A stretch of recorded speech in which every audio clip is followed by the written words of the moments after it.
কয়েকদিন আগে একটা আলোচনাতে আমি বলেছিলাম যে শেখ মাহিদি এই বিপিএল এর সবচাইতে ইম্প্যাক্ট কিংবা বেস্ট অলরাউন্ডার কিনা। অন্তত রাজশাহীর বিপক্ষে প্রথম কোয়ালিফায়ারে অল ইম্পর্টেন্ট টাইমে উইকেটে এসে 9 বলে 19 করে ম্যাচ জিতিয়ে যে ইম্প্যাক্টটা দেখালেন সেটা বোধহয় আবারও প্রমাণ করছে শেখ মাহিদি এই বিপিএল এর সবচেয়ে impact allrounder. Very well done Sheikh Mahidi, very well done. Chattogram যে দলটাকে নিয়ে সবচেয়ে বেশি নিন্দা গালমন্দ ট্রল হয়েছিল সেই দলটাই সবার আগে বিপিএল এর ফাইনালে ভালো ক্রিকেট খেলে অবশ্যই কংগ্রেচুলেশনস চট্টগ্রাম। বিএসটিআই অনুমোদিত দেশের প্রথম electrolyte drinks active plus, be hydrated, stay active.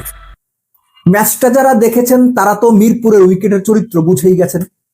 Liton উইকেটের সমালোচনা করেছেন এবং মিরপুর তার পুরনো চেহারা ফিরে পেয়েছে। অর্থাৎ এখানে যদি আপনি কোনো মতে এখন যে উইকেট গুলো দেখলাম আমরা এলিমিনেটর এবং কোয়ালিফায়ারে মঙ্গলবারের ম্যাচে 130-35 করলেই মোটামুটি বিরাট স্কোর করে ফেলছেন আপনি। আপনি যদি ব্যাটিং এর ইনিংসটা দেখেন রাজশাহীর, সবাই স্ট্রাগল করেছেন এক্সেপ্ট আব্দুল গাফফার সাকলাইন। তার 15 বলে ওই কত 32 বোধ হয়, ওটা যদি না করতেন কি অবস্থা একবার চিন্তা করেন। অথচ রাজশাহী এই টুর্নামেন্টের সবচাইতে ফর্মিডেবল এবং একই সঙ্গে কনসিস্টেন্ট দলগুলোর একটা।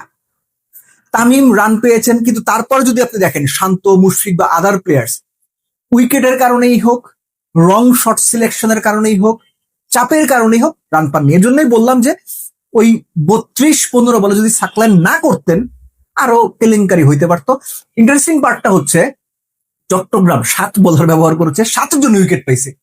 তারপরও দেখেন এই যে 133 আপাত দৃষ্টিতে আপনার মনে হবে ছোট স্কোর, সেটা চেস করার জন্য নাইম শেখ যথেষ্ট স্লো ব্যাট করেছেন, বেগ যথেষ্ট স্লো ব্যাট করেছেন, কিন্তু তাদের লক্ষ্যটা ছিল অভিন্ন।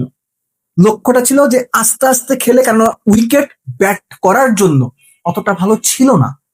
যেভাবে বল ব্যাটে আসার কথা সেভাবে আসছিল না। পেসাররা পরের দিকে গিয়ে বেশিরভাগ সময় স্লোয়ার বল করেছেন, বলের পেস কমে দিয়েছেন, টাইমিং করতে সমস্যা হচ্ছিল। সব মিলে তারা আস্তে আস্তে হার্ডলটা ক্রস করতে চেয়েছিলেন, কিন্তু শেষ মুহূর্তে গিয়ে শেষ 6 ওভারে কত বোধহয় 54 দরকার ছিল, ওই সময়ে একটা প্রেসার মাউন্ট তৈরি হয়। রিপন এসে 1 ওভারে 14 বোধহয় দিলেন, 2টো ছক্কা খেলেন। তার পরের ওভার আবার হাসান মোরাদ উইকেট নিয়ে দিলেন, সম্ভবত নওয়াজের উইকেট। এই যে পেন্ডুলামের মতো ম্যাচ এই পাশে ওই পাশে যাওয়া, ওই সময়ই দৃশ্যপটে শেখ মাহিদির এন্ট্রি। শেখ মাহিদি যখন উইকেটে তখন 50-50 ম্যাচ, অ্যাবসলুটলি 50-50। এবং শেষ ওভারে যখন গোটা 9 রান দরকার তখন রিপন মন্ডলের হাতে বল। রিপন মন্ডল এই টুর্নামেন্টেই শেষ ওভারে 7 রান কিন্তু ডিফেন্ড করে পাওয়ার প্লেতে সুপার ওভারে ম্যাচ নিয়েছেন। সেই রিপন মন্ডলকে যেভাবে তিনি ছক্কা মারলেন, যেটা বলে আমি শুরু করেছিলাম, যেভাবে 9 বলে 19 করে ক্যাপ্টেইনের সত্যিকার যে টেম্পারমেন্ট তার পরিচয় দিলেন Sheikh Mahidi. You are absolutely brilliant man. So এই জন্যই বলা হয় যে প্রেশার সিচুয়েশন থেকে আসলে ভালো প্লেয়ার বের হয়ে আসে, যারা প্রেশার হ্যান্ডেল করে দলকে জেতাতে পারেন কিংবা প্রেশার হ্যান্ডেল করে জয়ী হয়ে বের হতে পারেন, তাদেরকেই আসলে ভালো প্লেয়ার কিংবা টপ প্লেয়ার মনে করা হয়।